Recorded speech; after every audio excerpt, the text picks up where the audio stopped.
მოგესალმებით, ეთერშია ტელეკომპანია დრო, გადაცემით პოლიტიკის დრო, მე გახლავართ გიორგი გერმანიძე, ამ გადაცემის სამყვანი და არასამთავრობო ორგანიზაცია გლობალური ტენდენციების კვლევის ინსტიტუტის ხელმძღვანელი. მე პირველ რიგში მინდა გითხრათ ის რომ სანამ წარმოგიდგენდეთ ჩვენ სტუმარს, მინდა მოგახსენოთ რომ ჩვენ პატარა სურპრიზი გვაქვს დღეს. ჩემს წინა გადაცემაში თქვენ თუ გახსოვთ, ჩვენ გამოვაცხადეთ ეთერში ის რომ ვეძებდით ადამიანს, ვინც იყო გათავისუფლებული სამსახურიდან, კერძოდ ბანკიდან, იმის გამო, რომ მან კლიენტს უთხრა ესეთი სიტყვები, ღმერთმა დაგლოცოთ. აი ამ სიტყვების გამო ეს ადამიანი, ქალბატონი ანა, ჩვენ გვარს არ ვასახელებთ გარკვეული მიზეზების გამო, იქნა გათავისუფლებული სამსახურიდან. მე გამოვაცხადე ეთერში ამის შესახებ, რომ მე ვეძებდი ამ ადამიანს და მე გამომეხმაურა ჩვენი მსმენელი. ძალიან დიდი მადლობა მინდა გადაუხადო ქალბატონ მარიამ სადრაძეს, რომელიც შემომეხმიანა და მომაწოდა ინფორმაცია ამ ადამიანის შესახებ და მე დაუკავშირდი ადვოკატს, ამ ქალბატონი ანას ადვოკატს, რომელიც იქნა გათავისუფლებული ბანკიდან, სამსახურიდან, ბატონ არჩილ კაიკაციშვილს და დღეს იგი ჩვენი სტუმარია.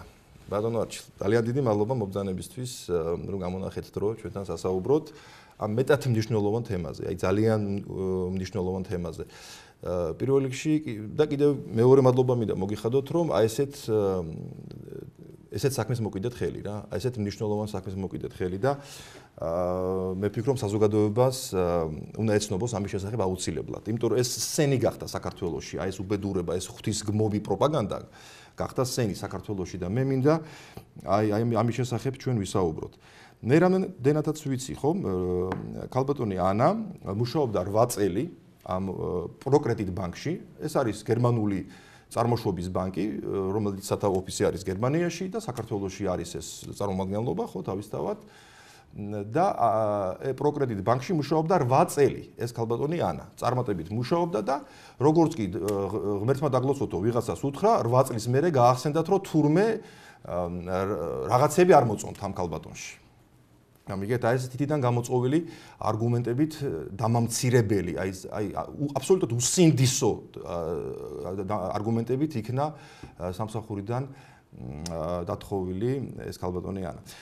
აი თუ შეიძლება გვიამბეთ ორი სიტყვით ეს მთელი ისტორია, თუ შეიძლება მოკლედ აი ეს პირველი ინსტანციის ამბავი, როგორ მოხდა პირველ ინსტანციაში თქვენი ბრძოლა, ვინ იყო მოსამართლე, შემდეგ მეორე ინსტანციაში როგორ მოხდა ეს ყველაფერი და ეხლა რა პროცესში ხართ და ასევე მინდა მე გავამახვილო ყურადღება, აი ეს NGO-ები, ეგრეთ წოდებული ჩვენი NGO-შნიკები, ხო, არასამთავრობო ორგანიზაციები, ვითომ და ადამიანის დამცველი უფლებები რო არიან და მარტო მამათმავლობას და გარყვნილებას რო პროპაგანდებენ.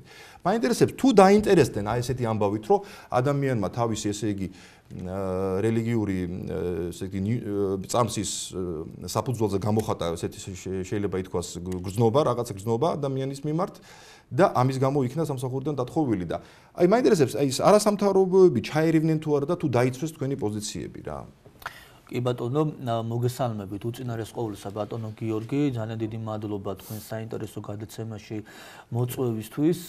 თქვენ მრავალმხრივად კომპლექსური კითხვა წარმოგეშვათ ამ საქმესთან დაკავშირებით. ეს საქმე არის ბოლო თვეების განმავლობაში რეზონანსული და მაღალი საზოგადოებრივი ინტერესის მქონე თემა. ზოგადად ჩემი პრინციპი და ჩვენი ორგანიზაციის ოქროს წესია, როდესაც ასეთი მნიშვნელოვანი სკანდალური თუ რეზონანსული საქმეების შესახებ სამართალწარმოება მიმდინარეობს საერთო სასამართლოებში, ვიდრე არ გვექნება რომელიმე სასამართლოს მიერ მიღებული გადაწყვეტილება, მტკიცებულება და დასაბუთება საზოგადოებრივად მნიშვნელოვანი საკითხების მიმართ, რომლის გაშუქებასაც შემდგომ ჩვენ ვახდენთ ხოლმე, მანამდე მოსახლეობის ინფორმირებას არ ვახდენთ ხოლმე. იმის თქმა მინდა, რომ დაახლოებით ქალბატონი ანას პროკრატით ბანკიდან გათავისუფლების საქმე სასამართლოები განიხილავდა 2014 წლის მაისიდან და შესაბამისად ეს ინფორმაცია ამ გათავისუფლების შესახებ საზოგადოებისთვის სულ ცოტა ხნის წინ 2016 წლის იანვარში გახდა ცნობილი.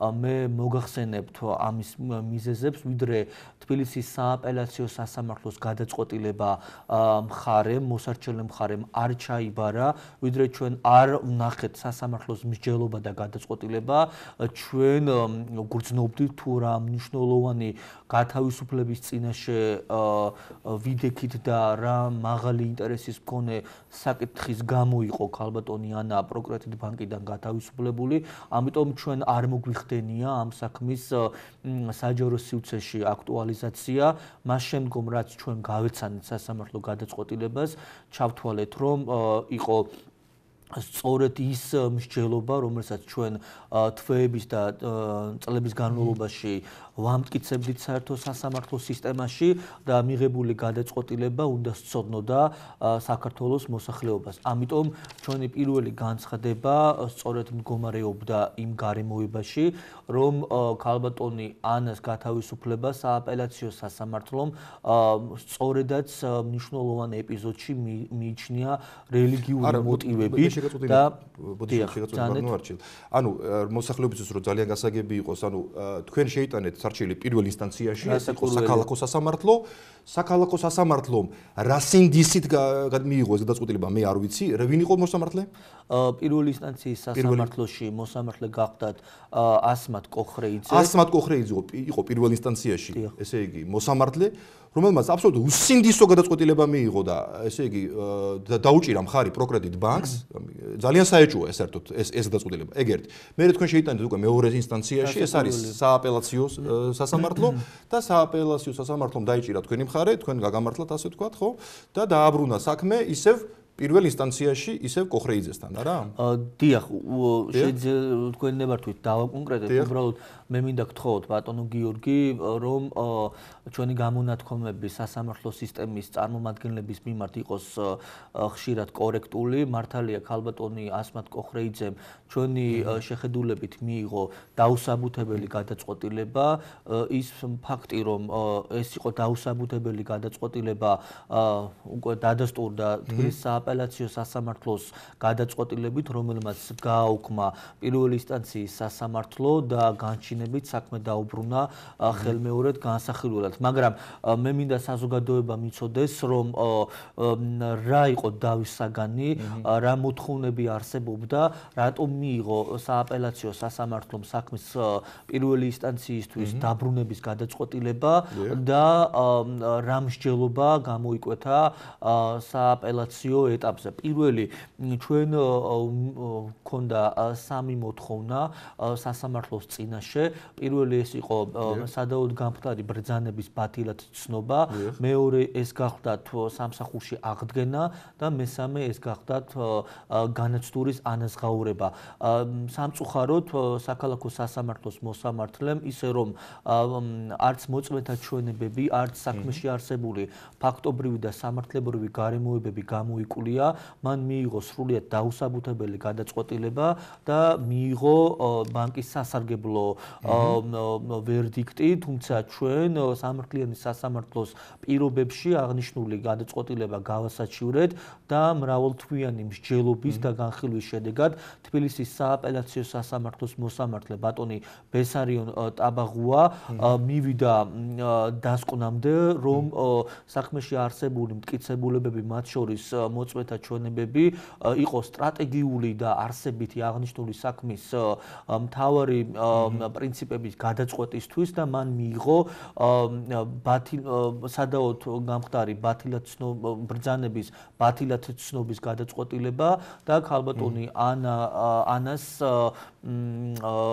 სამსახურში აღდგენის გადაწყვეტილება. თუმცა საქმე სააპელაციო სასამართლოდან საქალაქო სასამართლოში დაბრუნდა მხოლოდ იმ მოტივით, რომ ორი გარემოება აღმოჩნდა, აქ გადაუწყვეტი თქვათ საკითხი სააპელაციო ეტაპზე. პირველი, ჩვენ მხარეებმა ვერ შევთანხმდით სააპელაციო ეტაპზე, რა ოდენობის განაცდურის ანაზღაურება უნდა მიიღო ქალბატონ ანას სასამართლო გადაწყვეტილების კანონიერ ძალაში შესვლისთანავე და მეორე ბანკმა განაცხადა, რომ აღდგენის შემთხვევაში ტოლფასი თანამდებობა არ გააჩნდა და ის თანამდებობა, რომელზედაც ქალბატონი ანა მუშაობდა, დაკავებული პოზიცია უკვე ახალი კადრით იყო შევსებული.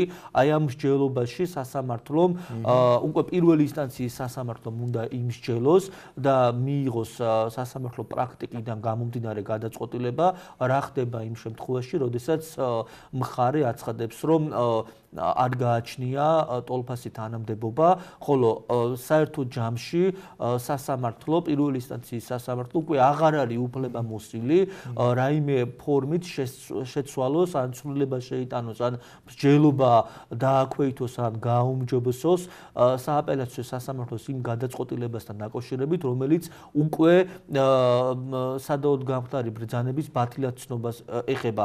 პირველი ინსტანციის გადაწყვეტილება ქალბატონი ასმათ კოხრეიძის მიერ მიღებული, ბუნებაში ის აღარ არსებობს, შესაბამისად არსებობს კანონიერი გადაწყვეტილება თბილისის სააპელაციო სასამართლოსი და ჩვენ სწორედ აი ამ გადაწყვეტილებით მივდივართ სამართალწარმოების და სტრატეგიის გზით. მე მინდა გითხრათ უფრო ღრმად რომ შევიდეთ ამ საქმესთან დაკავშირებით. ქალბატონი ანას გათავისუფლების მიზეზი გახდა ორი არგუმენტი ბანკის მხრიდან, რომელიც ეხებოდა პირველი მისი კვალიფიკაციის და უნარჩვევების შეუსაბამობას. კვალიფიკაცია და უნარჩვევები, მე მინდა ეს ხაზგასმით აღვნიშნო და გავყო. კვალიფიკაციის ნაწილში ბანკმა აღნიშნა, რომ როგორც თქვენ შესავალში ბრძანეთ, მრავალწლიანი გამოცდილების მქონე ქალბატონი, რომელიც დასაქმებული იყო და რიგითი პოზიციიდან გამლო წარმატებული კარიერული სვლა ბანკში და თქვენ იცით ნებისმიერი საბანკო სისტემის კარიერული ზრდა ამ პოზიციიდან არ დაუწყია მას ხო? ანუ დაწინაურებული იქნა. ანუ 8 წელი ეს ქალბატონი მუშაობდა ბანკში, რომელიც დაწინაურდა წლების განმავლობაში და ავიდა ამ პოზიციაზე და 8 წლის მერე როცა დალოცა ვიღაცა ღმერთმა დაგლოცოთო უთრა ვიღაცა კლიენტს, მერე გაახსენდათ, ესე იგი ამ ბანკის ხელმძღვანელობას, რომ თურმე არ ყოფილა შესაბამისი კადრი ჭყალებში. დიახ, ანუ მე გავგრძელებთ ჩემს მოსაზრებას. შესაბამისად, მან განვლო კარიერული ზრდა და თქვენ მოგეხსენებათ ქართული საბანკო სისტემა როგორი მკაცრია კარიერული დაწინაურების მიმართულებით, კაცს რაოდენ პროფესიონალს და კვალიფიციურს წლების ჭირდება, შესაძლებელია რომელიმე ბანკში კიდევ 1-8 წელი დაჭირდეს იმისთვის, რომ რაღაც პოზიცია გაუმჯობესოს. შესაბამისად, ქალბატონმა ანამ ეს შეძლო 8 წლის განმავლობაში და ის მან წარმატებით განვლო სხვადასხვა პოზიცია. ამიტომ ბანკის არგუმენტი ერთგვარად გამოწვევა და უცნაური აღმოჩნდა, როდესაც მისი კვალიფიკაცია იქნა დაწუნებული. კვალიფიკაციის საკითხში ბანკმა მოიტანა არგუმენტი, რომ საერთოდ პროკრედიტ ბანკში არის ასეთი დაუწერელი წესი, როდესაც ყოველი წლის ბოლოს თუ ყოველი წლის დასაწყისში თანამშრომლები ახორციელებენ განული საქმიანობის პრეზენტაციებს და თითქოს ქალბატონ ანას ეს პრეზენტაცია მომზადებული არ ქონდა, წარმოდგენილი არ ქონდა ბანკის სათაო ოფისის წარმომადგენლების მიმართ, ვის მიმართაც კეთდება აღნიშნული პრეზენტაცია. ამის გამო მისი კვალიფიკაციის საკითხი დადგა ეჭქვეშ, არადა ეს პრეზენტაციები ბატონო გიორგი ნამდვილად დადასტურებულია, რომ წარმოდგენილი ჰქონდა, მეტიც ქალბატონ ანას საყოველთაოდ ცნობილი ფაქტია, რომ ის მუშაობდა ერთი პერიოდი ეკოსესხების მიმართულებით და აქ ჰქონდა ძალიან წარმატებული თქვათ პორტფელი და შედეგები და ის მე მგონი ახსოვს ყველას ალბათ ამ ბანკის ყოფილ თანამშრომლებს, რომ ქალბატონი ანა ამ წარმატებისთვის ტორტითაც კი დააჯილდოა კოლექტივმა ქალბატონი ანა რასაკურველია ბადნარჩი ბოდიშოთი შეგაწყვეტინებთ ერთი წამით თქვენ ისეთ რაღაცებს ყვებით ისეთ გამოუგნებელ რაღაცებს ყვებით რომ ჩემი ემოცია პირიქით გადაჭარბებული კი არ არის მე მგონი ძალიან მცირეა დამიჯერეთ და უბრალოდ მე თან ამას მარტო ამ კონტექსტში არ განვიხილავ მე ვიცი საიდან მოდის გამიგეთ რაშია საქმე ეს თვითონ სახელმწიფოში ვიცი მე გულისხმობ პროპაგანდას თვითონ ეს გავლენა ეს უბედურება გამიგეთ ეს ღვთისგმობი და ანტიქრისტიანული გავლენა და ამიტომ ჩემი ემოცია აბსოლუტურად ლოგიკურია თქვენ წარმოვიდგინეთ მე შტატებში ვიცხოვრე ძალიან დიდი ხანი ევროპაშიც ვიცხოვრე ამერიკას ხანდახან სატანისტურ სახელმწიფოთად მოიხსენიებენ ხო ქვეყანა სადაც სატანის ეკლესია არსებობს ღიად სადაც ზეგლებს უდგავენ სატანას ხო რა თქმა უნდა ქრისტიანობაც არსებობს და მორწმუნე ხალხიც არსებობს წესიერი ხალხიც და უწესო შეიძლება ნამდვილად არსებობს იქაც კი მე არ გამიგონია მსგავსი სისულელე რომ ადამიანი გაეთავისუფლებინოთ რომ ღმერთმა დაგლოცოთ ამის გამო პრეზიდენტი ხმორობს ამ სიტყვას პირდაპირ ეთერში და ოფიციალურ შეხვედრებზე გამიგეთ სადაც გეი ქვეყანა შტატები სადაც გეი ეკლესია არსებობს სადაც აი საერთოდ ზნეობაზე და მორალზე რაღაცა კუთხით რაღაცა ნაწილი საზოგადოებისთვის საერთოდ ზედმეტია ლაპარაკი იქაც არ ხდება ესეთი რაღაცა და ძირძველ ქრისტიანულ სახელმწიფოში სადაც უფლის ქვეყანად არის მოხსენიებული საქართველოს არაერთ წყაროში ესე იგი იმ ქვეყანაში რას მოვესწარით ხალხო ამას ჩვენ რომ საქართველოში ღვთისმშობლის სიწილხო ქვეყანაში ადამიანი წარმატებული პროფესიონალი 8 წლის კარიერით თანაც ისეთ ორგანიზაციაში სადაც ძნელია რომ კარიერა გაიკეთო სადაც ძნელია რომ დაწინაურდა ამ წლების განმავლობაში გახდა ესეთ მაღალ პოზიციაზე ავიდა ხო მეტნაკლებად სამი შვილის დედა სხვა სამი შვილის დედა ქალბატონი ქართველი ქალბატონი ოჯახის ესე იგი